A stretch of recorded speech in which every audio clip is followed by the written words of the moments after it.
Ce matin, nous sommes venus sur ces chantiers qui concernent les lycées professionnels des métiers et de la mode vestimentaire.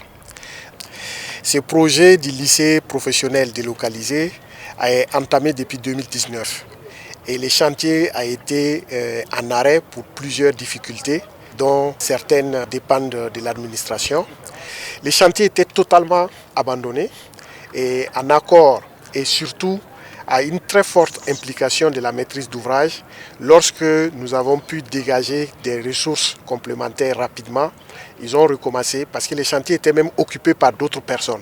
Vous avez pu constater sur le chantier, il y a des familles, il y a des gens qui stockent des bidons, ainsi de suite. C'était un chantier totalement abandonné. Et depuis novembre, ils ont nettoyé le site et les entreprises qui étaient engagées ont recommencé. Ces entreprises ont maintenant 3 mois pour nous livrer ces infrastructures. Et fin mars, ces entreprises doivent terminer et fin avril, nous devons pouvoir faire la réception. Nous avons été très fermes avec eux. Il faut que ces délais soient respectés. Sur le site, pour le moment, nous avons des infrastructures pour la mode vestimentaire, donc la coupe-couture. Les lycées professionnels, là où ils se trouvent en ce moment, ils font le CAP, le BEP et le bac professionnel. Ils ont 8 classes. Les 8 classes pourront venir ici sans problème, mais il y a de nouvelles filières aussi que l'on compte mettre dans ces lycées professionnels, qui sont déjà prévues dans le plan. Et quand on a regardé le plan, j'ai été aussi très direct. Aucune autre infrastructure ne doit être implantée sur ces sites sans prévoir que ça aille en hauteur. Nous avons des difficultés d'espace dans nos grandes villes pour avoir des infrastructures publiques. Il faut qu'on optimise l'utilisation de l'espace et c'est très important.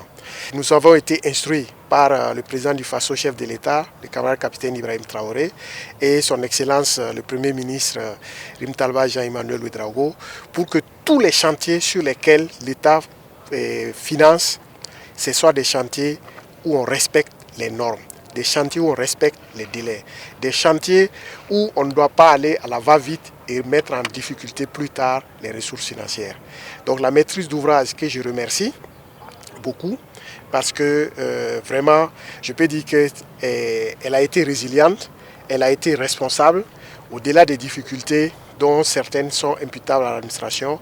Elle a quand même pris ses responsabilités pour redémarrer ces chantiers qui étaient presque perdus.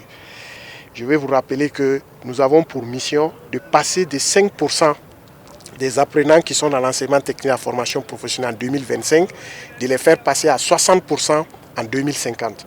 Pour faire ce bond, pour avoir cette ambition, il faut qu'on investisse dans les infrastructures. Ce n'est pas le seul point d'investissement, mais c'est une des priorités. Et c'est ce qui va être fait au cours de cette année 2026. Le lycée sera délocalisé avant même la rentrée. Et je peux vous donner rendez-vous en septembre prochain pour que vous voyez que les élèves sont déjà sur ces sites-là.